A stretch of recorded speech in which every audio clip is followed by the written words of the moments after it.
Faire un animé, c'est pas évident. Par contre, rater un animé...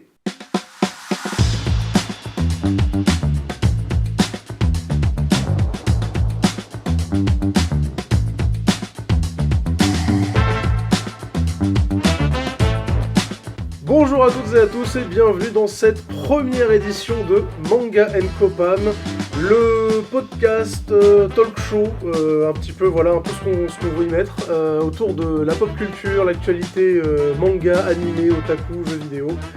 On va mettre un petit peu pas mal de sujets autour de la table. Du coup, cette émission du Coppam est disponible sur la chaîne YouTube du Coppam. On va peut-être mettre quelques petits extraits sur les réseaux sociaux histoire de teaser. Mais pour le coup, c'est principalement pour la chaîne YouTube du Coppam. Et donc, je suis avec deux membres du Coppam. Yacine, bonjour. Salut tout le monde. Ok. Et Adrien, Bonjour. Lui aussi du Coppam, exactement. Aujourd'hui, du coup, on va aborder quelques sujets. On en a trois principaux. Numéro 1, on va parler de l'animation de la saison 3 de One Punch Man. On va ensuite aborder les prix de la Japan Expo, l'évolution des prix de la Japan Expo. Et on finira par parler des films, des Gekijoban autour des univers de Chainsaw Man et de Demon Slayer. Faire un petit comparatif, dire ce qu'on en a pensé ou quoi. On terminera avec une petite rubrique qui parlera du classement Oricon des ventes de manga en début du mois de novembre. Et on fera voilà, notre petite conclusion jusqu'à la prochaine émission.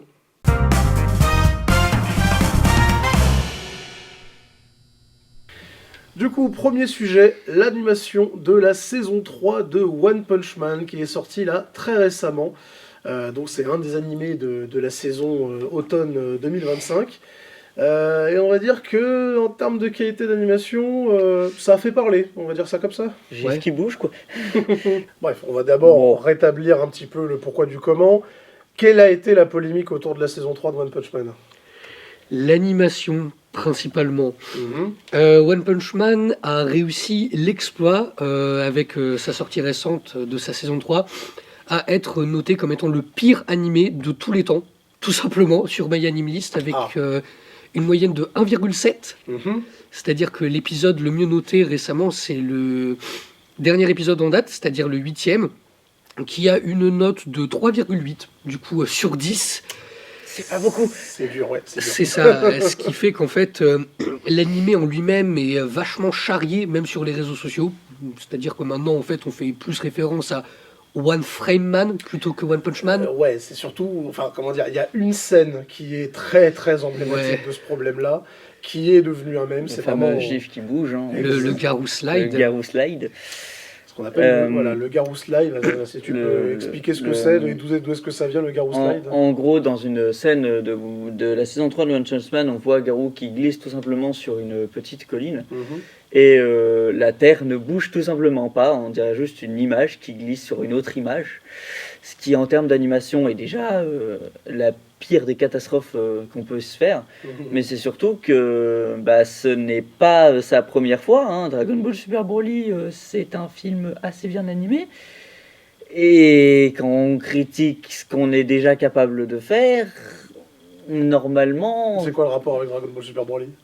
C'est que l'animation de Dragon Ball Super Broly, il était directeur dessus aussi. Ah, d'accord. Et quand tu es directeur une fois, normalement, tu sais faire ton taf.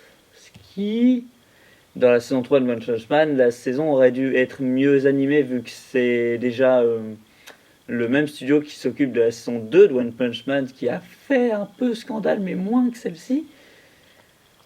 Alors pourquoi une animation aussi bâclée ? Surtout pour des conclusions qui sont juste basiques de dire les gens n'ont pas d'arguments, donc j'en ai pas non plus. Voilà, en fait c'est surtout le vrai problème, en fait, il y en a deux en vérité. Le premier, c'est qu'effectivement l'animation a été vraiment mal gérée et très très très mauvaise, surtout en comparatif à l'attente qu'il y a eu. Parce que la saison 2, elle est sortie, voilà, il y a pas mal de temps quand même. Ouais, 9 ans. Et prendre autant de temps pour prendre un truc au final qui sort dans cet état-là, ça déjà ça passe pas. Mais le truc qui à mon avis a mis le feu aux poudres, c'est la citation que tu nous as sortie, c'est le fait que malgré la qualité désastreuse et les critiques qu'il y a autour de cette qualité, le mec nous dit clairement, non mais normalement, il y en a marre, on peut pas bosser dans ces conditions-là, on n'arrête pas de nous critiquer tout le temps. Fais un bon animé, si tu veux pas qu'on te critique. Et petite info que j'ai personnellement, il y a des animateurs qui ont travaillé par exemple sur One Piece. Ah oui, oui. Donc ils savent faire de la bonne animation. Hein. One Piece c'est pas si mal animé que ça. Ça dépend de la période. Surtout qu'on parle C'était One Piece Red et Stampede pour le coup. Ah, les films One Piece. Ouais, en plus les films. Et la période Wano, hein, qui est assez bien animée. Et on nous sort une saison 3 de One Punch Man qui est littéralement des gifs qui bougent, où on ne montre pas la bouche des personnages pour éviter d'animer des dialogues.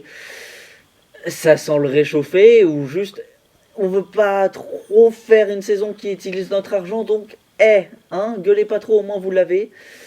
Ouais, sachant que en plus du fait, c'est que le directeur et aussi d'ailleurs l'un des réalisateurs artistiques s'est plaint sur Twitter en citant cet argument magnifique. Oui, la plupart des personnes qui jugent l'animé sont des personnes étrangères au Japon qui regardent l'animé sur des sites de streaming illégaux. Oh. Donc on est au niveau ras de l'argument. À se dire non, mais vous payez même pas, vous vous permettez de critiquer, nanani nanana, donnez-moi des arguments, j'en ai plus. Et c'est arrivé en fait à un niveau de plainte où on a notamment un épisode où il y a un personnage féminin qui se bat et elle va donner un coup de poing vers l'écran et en fait elle va se retrouver à avoir 6 doigts. Et lorsque sa tête va bouger, le pansement qu'elle a au niveau de la joue va disparaître. Okay. Et du coup, en fait, beaucoup de personnes se sont demandé si l'animation n'était pas en partie générée par intelligence artificielle. Ah, oula. Ouais, c'est encore plus scandaleux. C'est à ce niveau-là. Et je tiens à rejoindre ce que tu viens de dire parce qu'il conclut avec une phrase qui rejoint ton débrief. Il dit « Mais nous travaillons jusqu'à minuit, alors s'il vous plaît... » Ayez une pensée pour les personnes qui se cachent derrière ces images. Nous ne faisons pas ça bénévolement, c'est notre métier. Et plus nous sommes harcelés, plus les équipes se dissouent inévitablement. Donc il dit qu'il n'est pas payé. Tu es payé, chef. T'es payé pour ça. Quand même. T'es payé pour ça.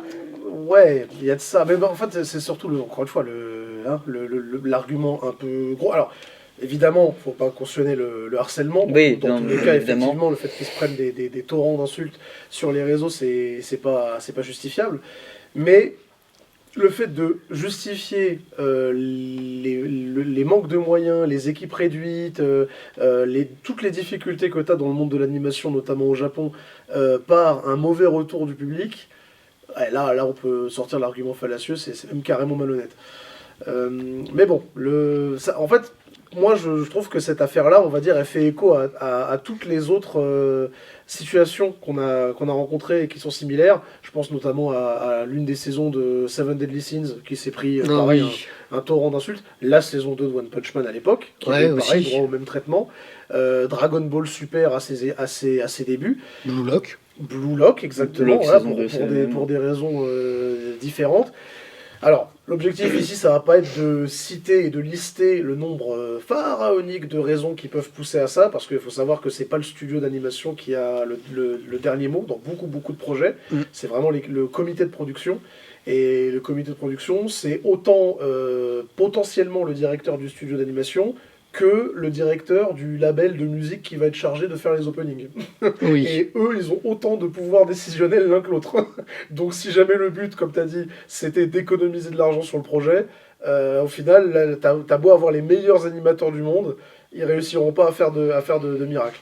Mais effectivement, le fait d'utiliser des méthodes d'économie de moyens en termes d'animation, du style cacher la bouche, etc., ça en 2025, on doit plus voir ça. Cette saison, elle a été pas mal rushée à tous les niveaux. Les excuses du studio et du réalisateur, des directeurs sont clairement pas convaincantes. On espère quand même avoir une suite digne de ce nom, pourquoi pas pour une saison 4, puisque One Punch Man, ça reste quand même une très bonne série qui mérite d'avoir une excellente saison à son actif. La seule excellente saison étant la première, qui était magnifique, absolument extraordinaire. Bon, je dirais juste que c'est un truc qui arrive souvent, trop souvent malheureusement dans l'industrie, à savoir rusher la première diffusion et espérer rattraper le coup dans des éditions DVD ou Blu-ray où tu auras vraiment le travail qui sera vraiment bien fait. Mais bon, ça est une des dérives de l'industrie.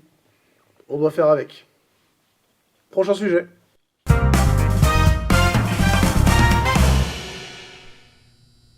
Du coup, maintenant, on va parler convention, on va parler Japan Expo, et on va parler du coup de l'évolution des prix de la Japan Expo, qui, bon, ça fait quelques années maintenant que ça commence à devenir assez ostentatoire, mais là, on a passé un cap, on peut dire. Hein. Oh oui, totalement. Suite à des magnifiques petits graphiques nous montrant l'évolution des prix de la Japan Expo à Villepinte, on se rend compte que ça a vachement explosé. Pour l'exemple, jour par jour, la journée de jeudi, qui est d'ailleurs apparue du coup en 2008, qui n'était pas là dès les débuts de la Japan, les premiers jours, tout comme d'ailleurs en grand général, s'orientaient autour de 8-10 euros et sont montés jusqu'à 17 euros en 2019. D'accord. Pour la journée de vendredi, on a eu un pic en 2016 où c'est monté jusqu'à 17 euros, afin de rebaisser à 14 jusqu'en 2019. 2019 du coup étant la date de fin de ces graphiques. Ok. Pour la journée du samedi, on est passé de 10 euros en 2006 à 24 euros en 2019, soit une augmentation de 14 euros en un peu plus de 10 ans. Et la journée du dimanche est passée de 10 euros en 2006 jusqu'à 19 euros en 2019. Et pour le cas des 4 jours complets, Voilà, ouais.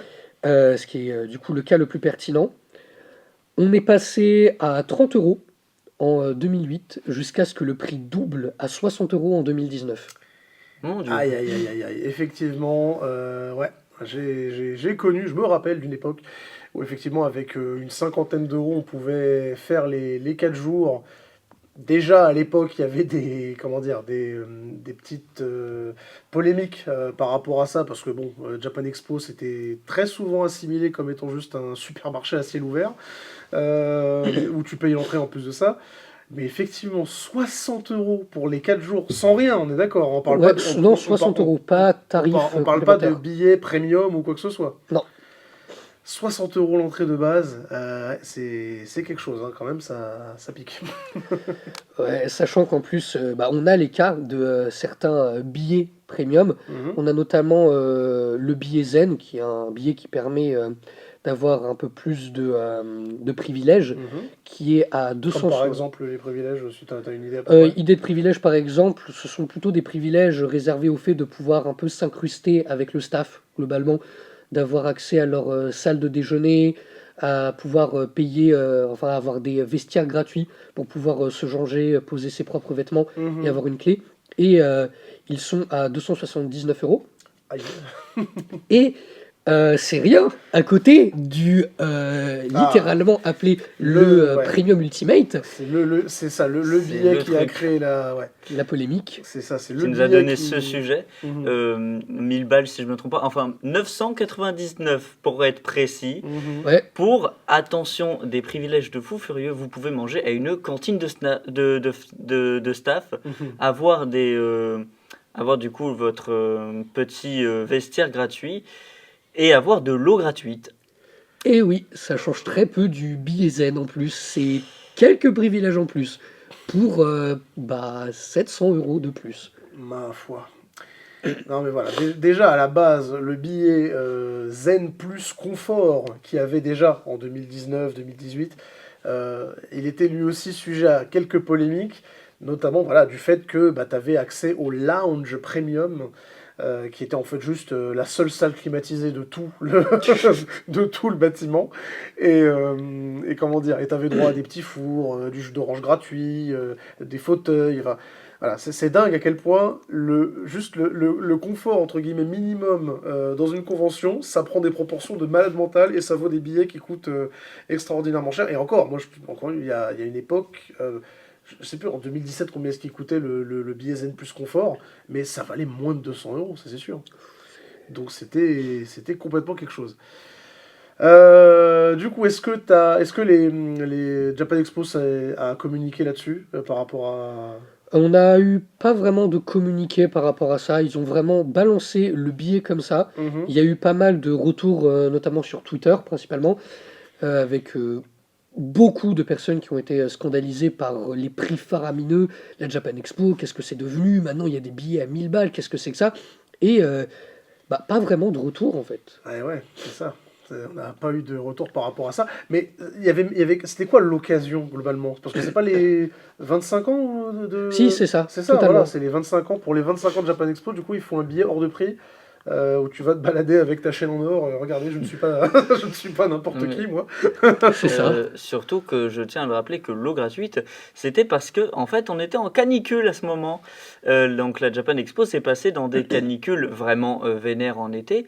Donc des degrés où l'eau obligatoire, normalement, c'est juste un truc de survie. Hein. Sans l'eau obligatoire, il y a des gens qui s'évanouissent, on le rappelle. Donc c'est déjà le Japan Expo, quand c'est pas l'été, il y a bien de chaleur vu que tout le monde s'agglutine. Et la Japan Expo, c'est un endroit où il y a beaucoup de gens, on le rappelle. Oui. C'est l'un des événements qui accueille le plus de monde, autant en France qu'au Japon. Et le pire dans cette histoire, c'est qu'il y a eu d'autres petits problèmes à cette Japan Expo. Pour les autographes de Junji Ito, par exemple, qui se sont passés par une espèce de tombola qui, du coup, a déçu autant de fans qui voulaient vraiment voir l'auteur et des gens qui ont récupéré des billets dont ils ne savaient même pas qui c'était. Ouais. Bon, ça fait partie des problèmes de fonctionnement de Japan Expo en règle générale. Effectivement, en fait, tu as des auteurs ou des invités en général, qui sont tellement connus et tellement attendus que si jamais tu fais le truc basique de si t'es le premier dans la file, t'auras droit à ta dédicace, tu es sûr et certain que tu vas avoir des gens qui vont se battre littéralement à l'entrée et être à 9h pile devant l'entrée pour faire la queue. Donc, pour pouvoir justement rajouter du confort, on fait en sorte d'avoir dans les billets Zen Plus Confort ou je sais pas quoi, des tickets coupe-fil et des tentatives pour pouvoir avoir des dédicaces en plus, quoi. Alors, Et en gros, ils font des dédicaces au tirage au sort, justement pour éviter la frustration d'avoir à faire la queue pour rien. Seulement le problème, tu viens de le dire, c'est qu'il y a des gens qui littéralement tueraient père et mère pour avoir l'occasion de rencontrer leur idole et ils ont aucun moyen de pouvoir le faire. Et à l'inverse, t'as des gens qui sont juste pétés de thunes et qui ont un billet ultra goldé caviar saumon et qui pour le coup ont des dédicaces et des droits à des dédicaces dont ils se servent pas. c'est même pas ça, c'est qu'en fait, il y a eu deux problèmes que je tiens à signifier. C'est que déjà, c'est Junji Ito, on parle pas de n'importe qui. Hein. Le gars est ultra connu, donc oui, des espèces de tombola pour faire des tickets, c'est une idée bizarre, mais une idée. Mais c'est pas une idée qu'ils ont fait que pour Junji Ito. Voilà. Surtout, c'est pas la première fois qu'on fait ça. Voilà. Et surtout, c'était sur tous les billets, donc pas tous les billets premium, donc ça va. Il y avait des gens qui pouvaient quand même, en achetant un billet, avoir une chance de l'avoir. Sauf que ce qu'ils n'ont pas prévu, c'est que quand tu achetais plusieurs billets, tu pouvais avoir plus de chances. Si tu achètes 10 billets, tu as 10 chances de l'obtenir. Exactement. Ce qui, du coup, a provoqué des ruptures de stock assez vite. Du coup, est-ce que c'est commercial ou est-ce que c'est pour le confort? Telle est la question. Surtout qu'il y a eu quand même des bagarres et des déçus, alors qu'il y a eu ce moyen de faire en sorte que tout le monde soit content. Ah non, c'est pas... Qu'il y avait vraiment besoin de ça. Non, bien sûr que non. Dans tous les cas, tu pourras jamais faire en sorte à ce que tout le monde soit content, surtout pour des dédicaces, parce que les séquences de dédicaces, les sessions de dédicaces, elles sont chronométrées, et les auteurs en général, ils refusent, enfin ils peuvent pas se permettre de faire genre une journée entière de dédicaces pour Junji Ito de 9h à 19h, ça va pas le faire. Monsieur, hein. Ça peut pas le faire. Et pareil pour les comédiens de doublage, pareil pour les acteurs qui sont invités. T'es obligé de faire un roulement parce que en même temps que Japan Expo, ils ont des interviews, ils ont des collaborations à faire sur certains stands et tout. c'est juste invivable. Et tu l'as dit aussi, Japan Expo, c'est l'un des salons les plus visités de France. D'accord ? D'Europe même. Et d'Europe, exactement, pardon. Mais voilà, c'est genre le calibre de Japan Expo avoisine ceux du salon de l'auto, du salon de l'agriculture, etc. Sans le dépasser, hein, mais ça l'avoisine quand même, quoi. Mais, Donc quand tu dois brasser une telle population et que dans cette population, cette population, tu as un pourcentage qui vient pour la dédicace de ce bonhomme-là, et en plus de ça, ils viennent pas juste pour la dédicace et ils repartent avec. Tu partages un petit peu, tu t'échanges sur le stand et tout, et t'en as qui restent des fois plusieurs minutes. Bon, c'est juste... même sur un week-end de 4 ou 5 jours, c'est ingérable. Surtout, ce qui dérange un tout petit peu, c'est que Japan Expo, par rapport à ses autres collègues qui sont Epitanim ou Paris Manga, a des prix de nourriture et d'eau affolantes. Ah, oui. 14 € un onigiri à la Japan Expo. C'est limite des prix, en fait, plus pour brasser beaucoup d'argent pendant beaucoup de jours. Et il y a beaucoup de gens qui se plaignent des prix qui sont absurdes de cette Japan Expo, en sachant que les prix des billets sont déjà pas mal, vu comme on l'a dit mon collègue, 14 € en plus. Fin 2019, c'est beaucoup trop. Et tout ça pour une Japan Expo qui est pas terrible, vu qu'il y a des événements qui se sont... C'est moins ce que voudrait la communauté, moins ce que doit être la Japan Expo. C'est plus commercial que vraiment une convention animée avec des vrais fans et avec des vrais projets qui se feraient autour, comme ce qui se fait à Epitanim. Hein. Mhm. Là, la Japan Expo... C'est ce que j'allais dire, en fait. Hein, la fameuse critique dont je parlais au début, sur le fait que Japan Expo, c'est enfin, c'est considéré un comme magasin pour à ciel certains, ouvert. comme voilà, un magasin, juste une boutique à ciel ouvert. À l'époque, je me rappelle, on disait, il y en avait certains qui disaient, sûr et certain, d'ici, allez, 3-4 ans, ils proposeront des caddies à l'entrée. C'est genre, tu payes pour pouvoir rentrer, pour pouvoir payer encore plus, quoi. Si seulement. Mais bon, ça, c'est un autre sujet, quoi, pour le coup. Mais j'ai des amis qui ont exposé à la Japan Expo, Ah, qui ont fait partie de stands d'exposition. Et du coup, c'était la Japan Expo de cette année. Et après, ils m'ont fait des retours, ils m'ont dit plus jamais. ah, carrément. Carrément, on n'est pas allé dans la demi-mesure, ils m'ont vraiment dit que c'était assez catastrophique, rien que niveau gestion, Ouais. rien que la façon dont eux-mêmes devaient se placer dans la Japan Expo, du coup à Villepinte. Mhm. Même à ce niveau-là, en fait, c'était assez catastrophique. Puis, puisqu'on en est aussi à parler des prix liés à la Japan Expo, ça aussi c'est un sujet. Quand tu es exposant, le stand que tu dois réserver, c'est toute une démarche administrative à faire, des prix exorbitants pour pouvoir avoir un emplacement. Et en plus de ça, quand tu as un emplacement et que tu es par exemple un stand amateur, on te refourgue dans un coin de la convention qui s'appelle voilà, le village amateur, ça a apporté 1 milliard de noms en tout. Mais plus le temps passe et plus ils vont te reléguer près des toilettes, ou ils vont te mettre dans un coin où personne ne va, etc. Enfin, pour moi, Japan Expo et les grosses conventions comme ça, en général, ça n'a de sens, ça n'a d'intérêt que pour aller croiser ces gens-là. Les amateurs, c'est vraiment le sel de cette communauté. C'est absolument extraordinaire de voir, de les croiser et de pouvoir se procurer leur création. C'est vraiment le truc que j'adore faire, que ce soit des dessinateurs, que ce soit des illustrateurs 3D, des gens qui proposent des trucs imprimés avec des impressions 3D, ou des gens qui font des accessoires, des porte-clés, des straps et tout ça. C'est absolument extraordinaire le talent qu'il y a, des gravures sur bois notamment. Et de voir cette population-là reléguée loin derrière, juste pour pouvoir laisser un peu plus de place à la haie d'honneur qu'il y a à l'entrée, où tu as les stands des éditeurs massifs, où tu as Kana qui prend plus de place, où tu as Glénat, où tu as Kiyun, etc. Je trouve ça un peu dommage. Et puis, mais en parlant les... aussi de Kana, de Glénat et compagnie, Japan Expo, faut le savoir, c'est aussi ça. L'occasion pour les éditeurs de sortir le dernier tome. Genre, voilà, vous voulez le dernier One Piece, et ben il sort à l'occasion de la Japan Expo. C'est pas juste un salon. C'est ça le truc qui différencie la Japan Expo de tout le reste, c'est que c'est un point dans l'agenda, c'est un point sur le calendrier qui est déterminant de toute une industrie en France.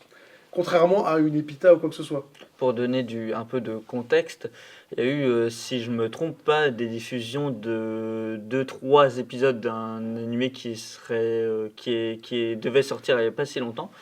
Du coup, pour l'occasion, c'était aussi le moyen d'aller découvrir cet animé.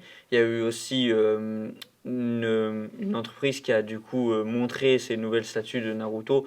Donc c'est un événement où des gros éditeurs peuvent faire leur pub au monde entier. Et comme tu l'as dit, il y a eu des petits créateurs indépendants qui se sont retrouvés à la Japan Expo comme ça avec leurs petits trucs en bois en mode « Hey, ça coûte pas cher, regardez !» Et qui se sont retrouvés dans un endroit sombre où on leur a coupé la lumière et le chauffage, on ne sait jamais.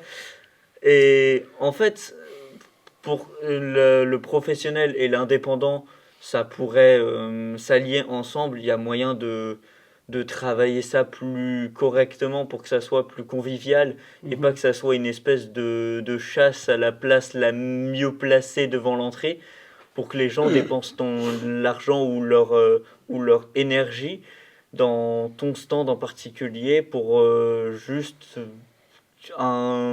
de la pub ou les éditeurs qui peuvent faire ça en un post Instagram ou Twitter par exemple. C'est vrai que niveau visibilité, ils ont déjà ce qu'il faut. En bref, du coup, les prix s'envolent, mais le public reste. On verra comment ça va évoluer. Sujet suivant.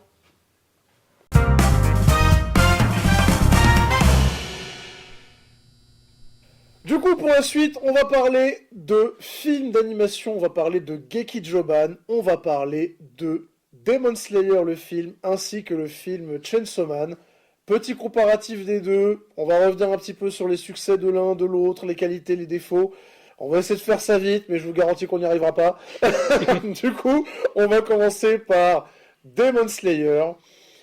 Et c'est Adrien qui va vous en parler, du coup. Adrien, Demon Slayer, en quelques chiffres, tes impressions, etc. Niveau entrée de Demon Slayer, on a aux États-Unis pour le démarrage 70 milliards 611 000 dollars. Et en cumulé, on a eu 134 millions 271 dollars. Ce qui fait que niveau entrée, on a plus d'entrées que pour le film Chainsaw Man, vu que ça a été une attente extraordinaire pour le film de Demon Slayer. Et surtout, on a un film de 2h35. C'est long, c'est monstrueusement long. C'est beaucoup trop long. C'est trop long. Enfin, c'est très long. C'est très long. Surtout pour un film d'animation. Voilà. Surtout pour un film d'animation qui va faire une entrée d'un arc spécifique qui sera le château de l'infini. Et surtout qu'on va se taper 3 films. Et que les 3 films, ça sera 2h35. Exactement. Je vous le dis tout de suite. Le prochain, il fera 4h. Mais toi, du coup, t'en as pensé quoi du film Demon Slayer ? Il est très sympa. On voit pas vraiment les 2h30 passer, vu que c'est plusieurs intrigues qui sont mis dans le même film. C'est un peu comme si vous preniez plusieurs épisodes d'animé, que vous les montiez pour que ça rentre dans un film, et ça vous fait un film. Donc est-ce que ça aurait passé mieux en série, je pense ? Ouais. Est-ce que le film est bien ? Oui. Les musiques sont pas extraordinaires, mais ça le fait en vrai. C'est surtout ce qui m'a le plus dérangé, c'est vraiment les musiques. Ouais. C'est vraiment le sujet sur lequel je peux pointer le film, c'est que les musiques sont soit des musiques réutilisées de d'autres scènes qu'on a déjà vues, soit des musiques qui n'ont pas été très marquantes, ou pour surtout les scènes qui ont été mises, sans spoiler, on a eu quelques éveils de marque ou Zenitsu qui a fait ses petits points de charisme. Les points de charisme, ils sont partis avec la musique. Oh là là là là là. Ah oui. Ça a pété dans la salle. Ouais, voilà. C'est surtout que dès que Zenitsu apparaissait sur l'écran, t'avais des gens qui gueulaient comme c'était la fin du monde. Et finalement, sa musique est pas si extraordinaire que ça comparé à ce que peut faire Demon Slayer, à ce qu'on a déjà entendu dans Demon Slayer. Eh oui. L'animation est Demon Slayer. Hein. Ufotable surtout. C'est méga bien animé. Ah oui. C'est méga bien animé. C'est-à-dire que l'attente était là, mais on a vu pourquoi. Voilà. C'est bon. C'est surtout que l'ayant vu dans la VF et la VO, c'est d'ailleurs la première fois que je voyais un animé que j'avais déjà vu en VF, en VO. On voit vraiment la différence entre ce qu'il y a d'origine de VO et la VF. Donc, mais quoi, ça veut dire la VF elle est ratée? La VF est pas ratée vu que c'est la même c'est les mêmes voix qu'on a l'habitude d'entendre. C'est juste que l'avoir vu en VO, l'avoir entendu les voix les voix japonaises et les voix françaises, il y en a qui passent beaucoup moins en française qu'en VO. Ce que je trouve le film un tout petit peu plus dommage, c'est qu'il passe beaucoup mieux en VO qu'en VF. En fait, en VF, t'as juste des voix où t'as juste envie de te dire, mais des trucs qui collent pas forcément par rapport au matériau d'origine.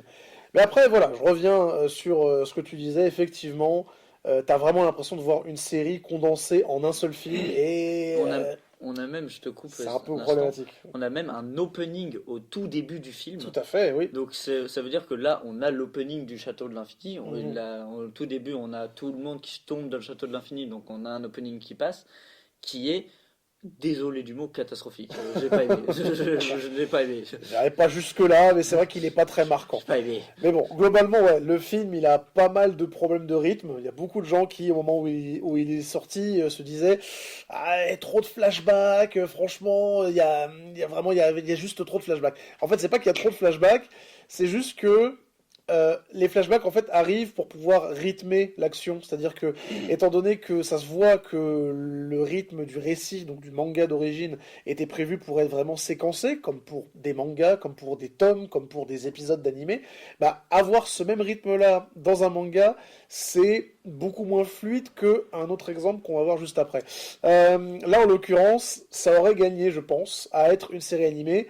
Cependant, le plaisir est là. Oui. Le spectacle est là. Oui. Encore une fois, l'instant Zenitsu, tout le monde était fou dans la scène. C'est surtout que le film se concentre essentiellement sur un seul combat, qui est le combat d'Akaza, qui, dans le manga lui-même, passe 3 heures à raconter la vie d'Akaza. Donc, fallait s'y attendre qu'on ait des flashbacks, surtout que la moitié des persos sont en train de raconter leur vie. Oui. Shinobu est en train de raconter sa vie, Zenitsu est en train de raconter sa vie, et Akaza, il est en train de refaire toute sa carrière de démon. Donc oui, exactement. on allait avoir des flashbacks, mais ça fait plaisir, parce que les flashbacks sont déjà bien mis dans le thème du film. C'est pas non plus sorti de nulle part, je vais raconter l'histoire d'un perso juste parce que j'en ai envie. Il y a quand même aussi des moments où c'est les personnages principaux qui ont des flashbacks, donc ça nous apprend des choses sur l'histoire de Demon Slayer. On a quand même le monde transparent qui est un flashback, mais c'est quand même badass pour un flashback. Oui, voilà. Et puis même, il y a des séquences très au-delà des flashbacks. Faut pas résumer le truc en disant qu'il y a que des flashbacks ou quoi. Les flashbacks sont là entre deux séquences clés. Il y a aussi que des combats. Le combat avec Akaza, comme t'en as parlé, le combat Shinobu, extraordinaire contre Doma. Ouais, c'est ça. Le combat Zenitsu Kaigaku, mon dieu. Donc il y a de l'action, c'est fourni, c'est généreux, c'est incroyable, mais petit souci de rythme et un poil trop long, surtout pour un film d'animation. Surtout que à 2h35, en vrai, on les sent un peu passer comme ça.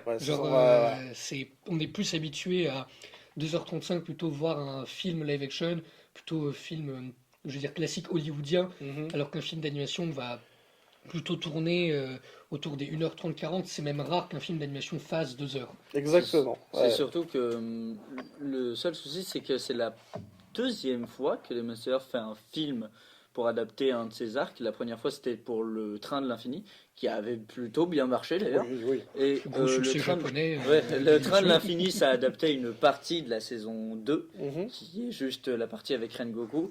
Là, ils ont décidé de vraiment adapter toute la saison en plusieurs films. Ce qui fait que là, on a un début on a un milieu, Mhm. et la fin, on l'aura en 2030. Voilà. C'est-à-dire que je serai mort avant, sûrement, mais je n'aurai pas la fin. Ah, tout de suite, on a, voilà, il y a d'autres trucs pour faire patienter. On pourra attendre. Surtout si c'est si on sait qu'il y a de la qualité au bout, on pourra attendre. Oh Hein. oui. Hein, C'est les, ça, mieux vaut qu'ils les- prennent les leur fans temps. de comment dire, du Spider-Verse Oui. savent de quoi je parle. Voilà. Pour les gens qui sont... On peut attendre la suite. En fait, On de- peut attendre. de mon D'accord. côté, c'est plus frustrant parce que je sais ce qui se passe dans le manga, je sais la fin de Demon Slayer, je sais ce qui se passe. Je veux voir ce qui se passe en animation, d'accord. Je Eh ben, veux. ça arrivera. j'en ai C'est marre. pas une raison en plus pour Attends. l'attendre. Ça fera, voilà, ça arrivera. En attendant, il y a d'autres trucs Alors, qui ça serait sortent. sorti en série. Mais ça On arrivera. l'aurait eu. On l'aurait eu. Bien, du coup, en parlant de films d'animation, de Geki Joban, de succès d'estime Suffit de dire et Chainsaw Man, succès commercial aussi, parle-nous. Ah, Seigneur, j'arrive pas à croire que je vais dire ça. Parle-nous de Chainsaw Man. Tu devrais galérer. Bah écoutez, c'est le meilleur film sorti l'année dernière, merci. Voilà, merci. Alors, pour en parler un peu plus en profondeur, déjà le film Chainsaw Man a eu un moins grand succès que le film Demon Slayer d'un point de vue coût marketing.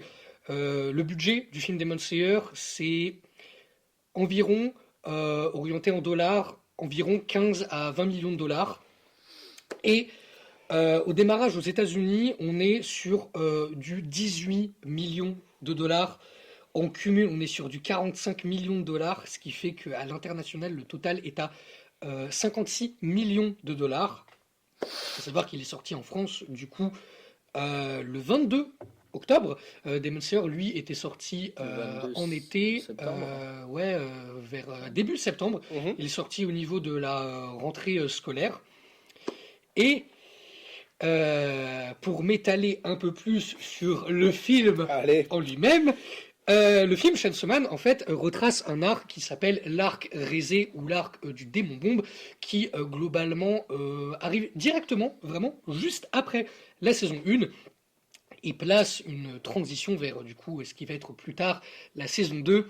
Et ce film, mon Dieu, ce film Nous pleurons sur le poulet. nous pleurons sur le poulet. Tout est bien. Mais le Entendez-moi poulet bien, le tout est plus bien. tendre et juteux que j'ai eu entre mes mains.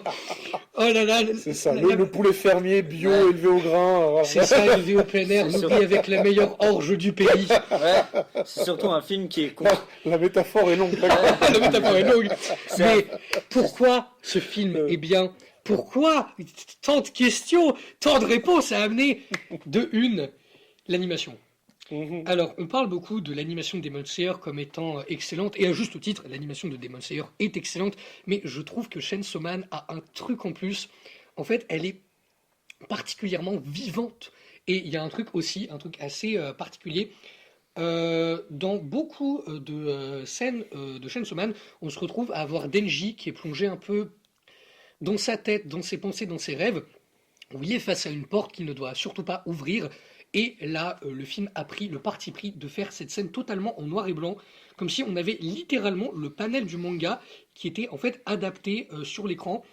Mhm. Chose qu'ils auraient dû faire avec Spiral de Junji Ito, mais non, c'est Ouais, un peu voilà, raté. on n'est Ouais, pas c'est là pas le pour- sujet. On n'est pas là pour Mais ce jeter n'est des pas- crottes de nez, mais ce n'est pas le on le sujet. pense sincèrement. Voilà. Je pense sincèrement. Et Chainsaw Man, en plus, a aussi le parti d'avoir un opening Harris Out, Mhm. ah là là, de Kenshi Yonezu, qui avait déjà réalisé Kickback, l'opening 1 de la série de Chainsaw Man, et qu'est-ce qu'il est bien cet ouais, non, opening, cet opening, et en fait cet opening nous met directement dans l'animé. C'est ça. Il est pop, il est rock, il y a du peps, il y a des doubles métaphores de partout. C'est ça. Mais au-delà de ça, non seulement l'opening en lui-même est bien, mais en plus, il s'inscrit de manière fluide dans la narration du film. C'est-à-dire que là, Ouais, c'est ça. on n'est pas sur le truc de ouais, on te met un opening, comme par exemple le dernier film My Hero Academia avait ça, je trouve, où en gros, on te mettait un opening qui sort de nulle part, au milieu de ton film d'animation, et ensuite, hop, on reprend le récit comme si de rien n'était. Là, vraiment, par rapport à l'action, si tu veux, l'opening, il s'inscrit totalement dans le récit. C'est vraiment, t'as Denji et sa bande qui se réveillent, ils prennent leur petit déj, ils se préparent. T'as Rézé ou je sais pas qui se promène dans la rue et tout. Bref, il y a un truc qui fait que c'est tellement fluide. T'as l'impression en fait d'être vraiment sur un générique de film en fait. En fait, ouais, c'est ça. Et en plus, le c'est bien film est amené. très scénarisé comme un film d'animation fait pour ça. C'est pas comme si c'était une suite d'une série. C'est vraiment entrepris comme si c'était un film avec un début, un milieu et une fin, où la musique elle-même rentre dans le scénario, où les couleurs et où les scènes changent en fonction du scénario, et où les choix artistiques qui ont été faits pour que ça ressemble à un vrai film. C'est ça. C'est vraiment un film de cinéma. C'est un plus film qu'un cinématographique. plus qu'un Geki Joban, c'est-à-dire un produit dérivé au cinéma, quoi. Connaissant Fujimoto, qui est lui-même un énorme cinéphile, qui adore foncièrement le cinéma, lui-même l'a dit après avoir vu le film, il a pleuré. Et Ça peut l'être. ce film, rien que dans sa structure, est vraiment acté comme un véritable film avec ses enjeux. Et pour parler du film en lui-même, il s'oriente autour de la rencontre entre Denji, qui est toujours un peu perdu, qui ne sait toujours pas où se trouver, et une jeune fille qui s'appelle Rézé, qui va le séduire. Et du coup, Denji finit par être séduit par Rézé. Moi aussi, le public aussi, tout le monde est séduit par Rézé, je vous jure vraiment. Alors où je vous parle, il y a eu un clip qui est sorti animé par Mappa où il y a justement le personnage de Rézé qui danse sur l'opening Harris Out. 17 millions de vues en 3 jours sur Twitter. Est-ce que c'est bon pour vous? Ce film est un tel genre, c'est pas autant un succès budgétaire que l'a été Demon Slayer, mais c'est un succès sur les réseaux. Là encore, le nombre de trends, le nombre de réels sur Rézé qu'on peut trouver sur Instagram ou TikTok, alors que le film est sorti en octobre, c'est-à-dire il y a 3 mois. C'est vraiment quelque chose. Et pour m'étaler un peu plus sur principalement 3 aspects qui m'ont fait surkiffer le film. 12 milliards d'aspects. De une, l'animation, dont j'ai parlé un peu, je vais m'étaler un peu plus parce que l'animation est fluide, magnifique, extrêmement vivante et notamment, spoiler, parti pris du combat final entre Rézé, Denji et le démon Typhon. Rézé, c'est le démon bombe, elle contrôle des explosions et à un moment, il y a une flopée littéralement d'explosions de couleurs. C'est magnifique. Il y a des explosions rouges, violettes, vertes. J'en ai eu pour mon argent. On a aussi deuxième point dont j'aimerais parler. La musique. Ouais,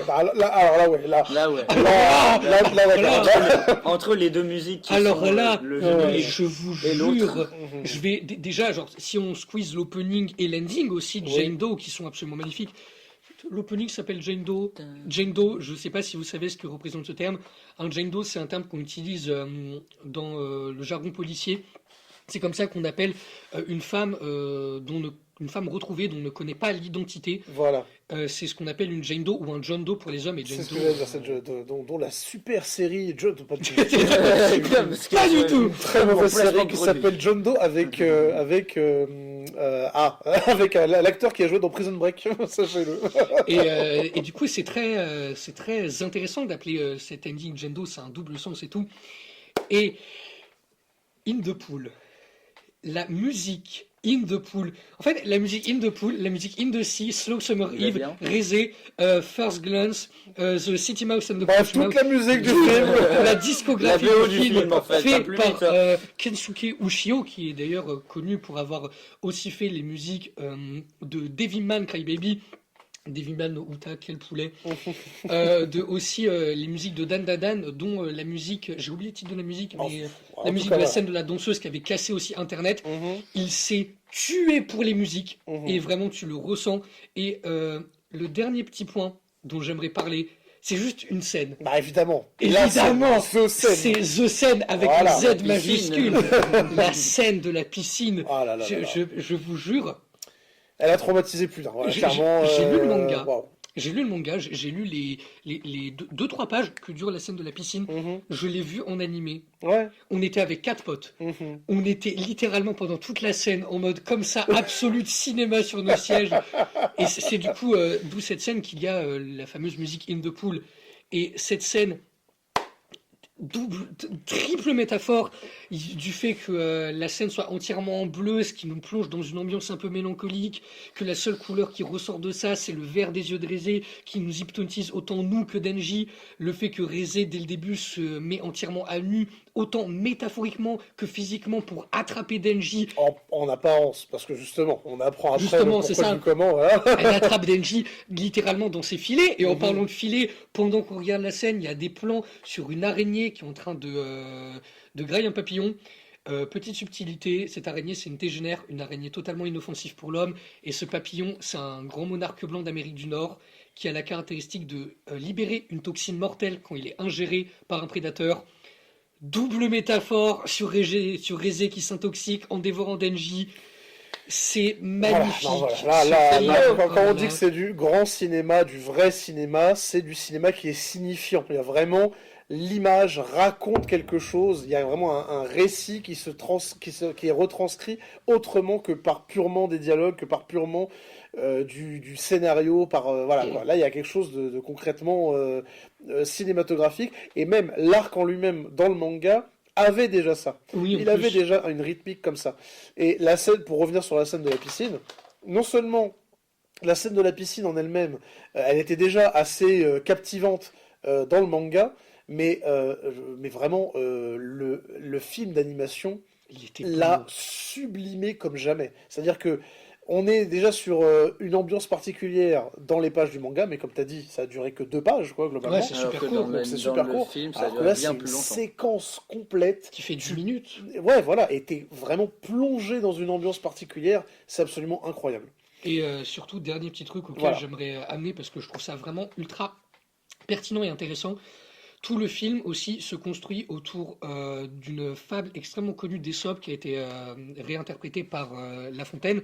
C'est la fable du rat des villes et du rat des champs. Oui, tout à fait, oui. Et cette fable, en fait, nous raconte l'histoire que nous avons d'un côté le rat des villes. Le rat des villes, globalement, il vit dans un peu le luxe, il arrive à trouver à manger facilement, il peut faire, entre guillemets, la fête. Sauf que la vie en ville, c'est une vie dangereuse, c'est une vie pleine de complications. Et de l'autre côté, on a le rat des champs. Il vit plus pauvrement, avec ce qu'il a sous la main, il peine un peu de quoi se nourrir, mais lui, au moins, il a la paix.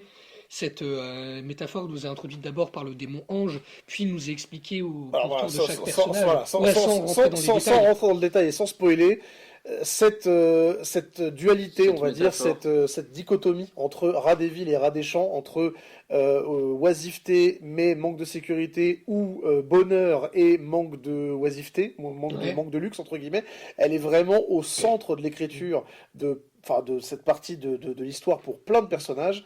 Et la conclusion qu'on va pas spoiler, on va surtout pas spoiler, alors qui est exceptionnelle, la réponse la plus extraordinaire de tout ce qu'on a pu entendre par rapport à ça. Makima est officiellement l'un des meilleurs antagonistes de ces dernières années. C'est, ma foi, c'est difficilement contestable.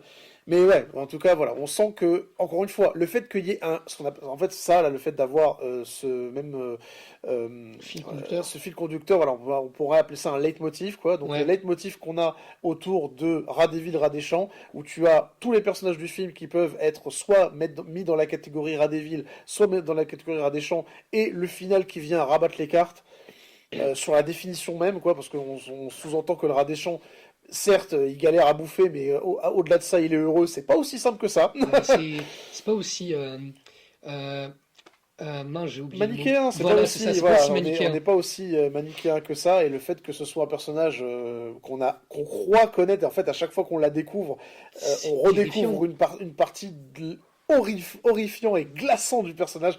C'est vraiment trop bien, quoi. Et en plus, rien que le fait que Denji, qui est rat des champs à la base, veut devenir rat des villes, Reze, qui est le rat des villes, l'envie, toutes ces structures. Et dernier petit point, parce que... justement, j'allais te dire, on va conclure. Dis-moi globalement ce que tu as pensé. Dernier petit point. Ce film était absolument excellent. Notamment en plus des métaphores cinématographiques, des références. Ils vont voir un film qui s'appelle La Balade du Soldat, qui est globalement une structure même du film en lui-même, par sa complexité. Je vous conseille vivement d'aller le voir. Ça retranscrit parfaitement la suite de la partie de la saison 1 de Chainsaw Man. tout en changeant légèrement son animation, en faisant quelque chose à la fois de plus fluide et de plus vivant et ancré. Personnellement, ce film m'a marqué. Je l'ai dit au début, c'est pour moi le meilleur film à être sorti de l'année dernière. Alors que mes collègues le savent, j'ai pas mal saucé Superman. Je pense toujours que Superman est un excellent film. Mais pour le coup, le film Chainsaw Man a vraiment atteint, même explosé toutes mes attentes. Je vous conseille fortement d'aller le voir. C'est un excellent film. Vraiment. Eh ben voilà, si avec tout ça, vous avez pas envie d'aller le voir, je sais pas ce qu'il vous faut de plus, globalement. Exactement. Bref, on a parlé de Demon Slayer, on a parlé de Chainsaw Man, du coup, nous, on va enchaîner avec le sujet suivant.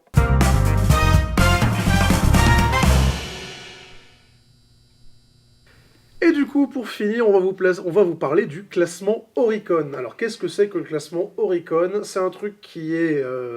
on va dire qu'il fait un petit peu foi dans l'institution. En fait, c'est le classement des meilleures ventes de tomes de manga selon un site qui s'appelle Oricon, du coup, un site japonais. Et donc, ça parle des meilleures ventes de manga au Japon. Et donc, c'est pour le coup tome par tome en fonction de chaque série. Et donc, ils font un classement hebdomadaire. Donc, toutes les semaines, on a un classement Oricon qui sort et qui vous donne un petit peu l'évolution en termes de ventes. On parle bien ici de l'évolution des ventes de tomes. On ne parle pas des concours de popularité qu'on peut retrouver dans les magazines de prépublication type Shonen Jump ou quoi. C'est pas du tout ça. Là, on parle bien, une fois que les tomes sont sortis, qu'ils sont dans le commerce, combien est-ce qu'ils rapportent et surtout, combien s'en vend le plus parmi ce qui sort, quoi. Du coup, le classement Oricon de la première semaine du mois de novembre, c'est-à-dire du 3 au 9 novembre. En première place, on a, sans aucune surprise, One Piece, le tome 113 de One Piece. Je vous donnerai les numéros de vente juste après. Vous allez voir à quel point One Piece est devant, quoi. Il est devant. Il est bien devant, quoi. D'accord. En deuxième place, on a Ruri Dragon, le 4e volume. Un titre qui est sorti chez Glénat très récemment et dont les 2 premiers tomes sont disponibles. On a ensuite Subaru to Subaru, un titre de bagnole, un petit peu dans l'univers de Initial D, mais qui n'est pas sorti en France. On a le 77e tome de Kingdom, dont les 75 premiers volumes sont disponibles chez Meian en France. On a, alors là le titre me fait mourir de rire, Mon chat a tout faire. Alors mon chat a tout faire est encore tout déprimé. C'est tout un programme. C'est combien sur les ventes? 5e quand même. 5e, c'est pas mal. 5e vente de cette semaine en particulier. On poursuit avec Toilet Bound Hanako-kun, le tome 25. Voilà, c'est une série, encore une fois, à succès. Vous connaissez très certainement Toilet Bound Hanako-kun. Ouais. On poursuit avec Akane Banashi à la 7e place, le tome 19. Ça filoche, bon sang de bonsoir, on n'a que 12 tomes en France, et pourtant c'est un titre qui a été largement mis en avant par Eiichiro Oda à l'époque. Et pourtant, voilà, je rappelle, Akane Banashi, c'est le manga qui parle de Rakugo, donc tout ce qui est raconter une histoire de manière très théâtralisée, c'est un art ancestral japonais, et c'est brillamment mis en scène. On poursuit avec Blue Giant à la 8e place, Blue Giant Momentum. Je savais même pas qu'il y avait une série Blue Giant. Et bah personne ne sait. Je savais pas. Personne ne sait. Voilà. C'est aussi ça qui est très intéressant quand on fait les classements Oricon, c'est qu'on se rend compte de la différence énorme qu'il y a entre le public français, le public occidental même en général, et le public japonais. Le public japonais met vraiment en avant des titres que pour le coup, on n'a même pas le soupçon qu'ils existent, ou alors on sait qu'ils existent, mais on se doute pas que ça cartonne à ce point-là. En 9e position, on a le 16e tome de Spy Family. C'est pas surprenant. Logique, ça fait partie des gros titres, c'est dans la vibe. Par contre, beaucoup plus surprenant pour moi, perso, parce que j'ai l'impression qu'il n'y a pas trop d'actu autour de ça. C'est peut-être parce que l'animé a pas trop d'actu. Seraph of the End. Ça, pour le coup, c'est surprenant. Le tome 35, qui est à la 10e place du classement. C'est pas très... ça a moins de fame en France. Genre, depuis la sortie de l'animé de 2016, 2017, ça remonte à 9-8 ans. C'est ça, le dernier animé, c'est l'adaptation de l'arc de la guerre de Nagoya. C'est ça, ouais. Oh là là, qu'est-ce que c'était bien. Et oh là là, qu'est-ce que c'était plus rien du tout après. C'est ça, voilà. C'est abusé. Du coup, on poursuit avec la 11e place, Moriarty the Patriot, le tome 21. Je savais même pas que Moriarty avait encore un public. Si, franchement, crois-moi, si. Si, malheureusement. J'ai beaucoup de potes qui sont en mode Moriarty, c'est beaucoup trop bien. C'est personnellement pas Non, mais ce qui m'attire, mais Chacun ses goûts. Chacun lit ce qu'il veut. C'est juste que c'est pas du tout un jugement de valeur que je disais. Honnêtement, il y avait tellement plus d'actu autour de Moriarty suite à la saison 2 qui est sortie que pour moi, en fait, il n'y avait plus rien. Enfin, la limite que le manga aurait été terminé, que ça m'aurait pas étonné, tu vois. Surtout qu'on le rappelle, c'est sorti au Japon. Hein. Ouais. Le 5e tome, c'est quand même un tome qui parle d'un chat, on le rappelle, et un chat déprimé. Ouais. Donc des sorties de mangas comme ça, c'est pas c'est des étonnant. choses qui arrivent. Ouais, Ouais. des choses qui À arrivent. titre de comparatif, là on en est au 19e tome, donc c'est édité chez Kana. Et donc il y a 19 tomes sortis en France, là c'est le 21e qui est à la 11e place. Ok. 12e place, Babysitters. Voilà, un manga qui est disponible chez nous, 25 tomes quand même, qui sont disponibles chez nous. Et là c'est le 27e tome qui est à la 12e place. Bon, j'imagine voilà, que c'est Je connais pas un tant que manga ça. slice of life qui parle de très classique, le côté famille recomposée, tu vois. Ah, En ouais. gros, t'as des jeunes qui s'occupent de devoir élever des enfants, voilà, parce que le scénario, Pourquoi pas. Pourquoi pas. c'est ça. 13e place, on a le 7e Prince, tome 21. Aucune idée de ce que c'est. Alors, il y a 4 tomes qui sont sortis actuellement en France chez Noeve Graphics. Je connais pas cet éditeur. Je connais pas non plus. Donc voilà, en tout cas, c'est le 21e tome qui est à la 13e place. 14e place, alors là. Dites-moi plus. Shinji Teita Nakamata Chini Donjon Okuchi de Korosare Kaketaga Gift Mugen Respire. Gacha de level 99999 no Nakamata Chiwo C'est la patte, ça. Teni Irete Moto Party Membato Sekai ni Fukushu o Zamashimasu. Volume 19. Putain que c'était long. Oui, je connais cette théorie. Ouais. Non, c'est un truc de fou. Mais, attends, ils ont réussi à écrire tout le titre? Concrètement, tu lis le titre, t'as lu tout ce qu'il y avait. C'était intéressant quand même. Passons à la suite. Bon, donc certainement, encore une fois, un manga qui est probablement l'adaptation d'un isekai. light novel ou quoi que ce soit, et dont le scénario est probablement celui d'un isekai. 15e place, et du coup on va s'arrêter là parce que le top Oricon en général ça met en avant les 30 premiers, et là pour le coup on va parler que des 15 premiers. Alia Sometimes Hides Her Feelings in Russian. Exactement. Volume 8. Ouais, petit animé de romance qui est sorti assez récemment, il y a un an à peu près. Saison automne, je crois, l'année dernière. En tout cas, on a 4 volumes disponibles chez Vega Dupuis. L'animé a fait quand même un petit bruit, il a été assez apprécié en jeu. Surtout le personnage d'Alia, le personnage principal, une nouvelle waifu à débloquer. Ah oui, d'accord, je vois de quoi ça parle. Ok. Alors, je terminerai juste ce classement Oricon en donnant les chiffres des 2 premiers. D'après vous, l'écart entre One Piece et le deuxième? Je dirais franchement beaucoup. Ouais. Peut-être plusieurs Une milliers. estimation pour le premier, par exemple. One Piece, d'après vous, c'est combien d'exemplaires vendus? Je rappelle, sur une semaine. Combien d'exemplaires vendus? Combien d'exemplaires vendus pour le tome 113? J'ai envie de dire comme ça 53 000. D'accord, et toi? 70 000 et quelques. Ok, bon vu que on n'a pas trop le temps de jouer aux devinettes, c'est 600 838 tomes. Ah, on était loin. Sur ce, je vais prendre congé de... Voilà. Et donc, d'après toi, le deuxième, qui je rappelle, est Ruri Dragon volume 4. Il a combien d'exemplaires? 20 000, 30 000. Ouais, et toi? 15 000. Bon, faut pas abuser non plus, il est quand même à 56 164. Okay, donc ça veut dire que vous pouvez multiplier par 10 les ventes du deuxième, que vous arriverez même pas au niveau du premier. C'est 12 fois plus. Voilà, c'est pour vous dire à quel point One Piece roule sur le game au Japon. Le souci, c'est que One Piece a plus vraiment de prétendants directs.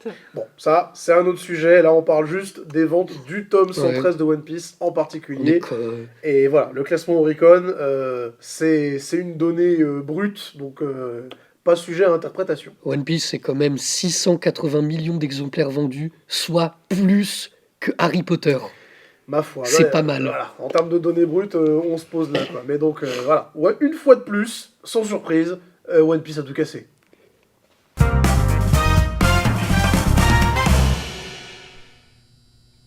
Et voilà, c'est tout pour cette première édition de Manga et de Copam. J'espère que ça vous a plu. Est-ce que ça vous a plu Oui, de participer c'était sympa d'écrire et de parler autour d'une table de sujets très polémiques en ce moment. Ouais, et du coup Ouais, franchement, c'était super agréable de pouvoir relancer le sujet Chainsaw Man, notamment. Sauvez-nous. Mais non, c'était super intéressant comme expérience. Quelle idée de te mettre en toi, sérieusement. Bref, en tout cas, j'espère que ça vous a plu. Si jamais vous voulez en avoir plus, je vous rappelle qu'on est disponible sur plusieurs plateformes pour nos réseaux sociaux. N'hésitez pas à nous suivre. On a TikTok, Instagram et YouTube, bien entendu, ainsi que le serveur Discord du Copam. N'hésitez pas, bien sûr, à venir à la médiathèque Georges Duhamel pour pouvoir voir notre collection et puis même faire connaissance avec les membres du Copam. On vous y attend. Sur ce, à la prochaine tout le monde. Salut!